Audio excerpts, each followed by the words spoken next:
ошо байланышка чыгып өз мини разбор сурап калгандарга кандай кылабыз? Мисалы, акчам кайда? Разборда эми бизде бүгүнкү күндө бардык комфорттуу мындай жакшы нерсени эмне берет? Акча эле да. Биз именно ошо акчабыз каякта экенин билбейбиз. Туулган күн ай жылдын негизинде, матрицанын негизинде акчасы бар жок экени анык эле чыгып калат. Бирок адам дүйнөдө акча көп, бирок менде акча жок да. Ошону билбейм. Ошону түшүндүрүп берүүгө консультация аябай жакшы да, кенен отурупчу.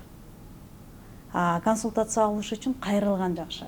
Андан көрө өзүң билгениңди эле момундай болот дей бербей, бир жолу консультация алып түшүнүп алып туруп, андан ары кой момундай экен деп балким өзгөртүп көрсө болор беле. Анткени бүгүнкү илимдер бүт өзүңдү тааноо, өзгөр деп атат да. Көрсүн да, консультация алсын.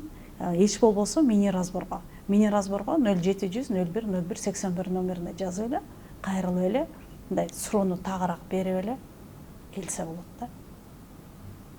Жөн эле стенаны ура бербей, андан көрө бир сурап кеңешип алган жакшы да. Ошондо мини разбор аябай жакшы келет. Анткени адамдын сапаты матрицада турат, биз матрицадабыз да. Андан азыр эч ким чыгып кеткен эмес.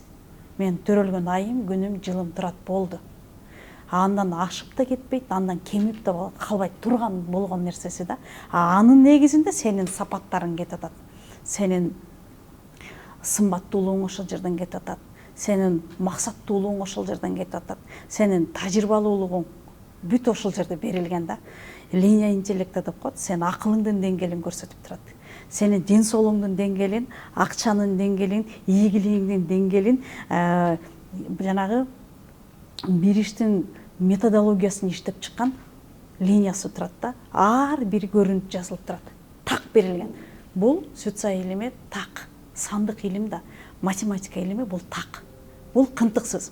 Биз сүйлөгөндө баягы балким алдап сүйлөй беребиз, кошуп сүйлөй беребиз, токуп сүйлөй беребиз, билгенибизди кылабыз. Бирок санда эч өзгөрбөйт. Бул аныктама. Жаздың, мисалдадың аныктамасын чыгарып келесиң. Баары өзүчө чыгып келет. Мындан эч ким чыккан эмес. Бирок биз кабыл ала албай жатабыз да. Чындыкты кабыл алуу мүмкүн эмес.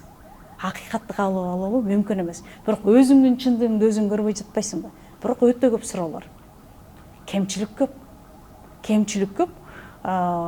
Азаптардан муңдуумун көбүрөөк да. Сыртынан балким жаркырап аткандырмын. Себеп дегенде мен өзүмдүн кесибимде эмесмин. Кесипкөйлүгүмдө эмесмин да. Ооба мен 40 жыл бухгалтер болуп иштедим, бирок мен бактылуу эмесмин. Мен ким болушум керек эле? Ушул нерсе да. Мисалы мындай.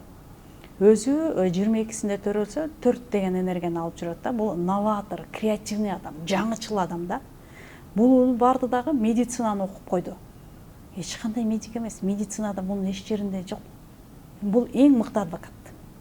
Эң мыкты новатор, жаңычыл бир жаңы, бирок мындай эксклюзивный бир инновационный бир нерсени алып келет. Технологиясын иштеп чыгат. Бирок баалык медицинага жок.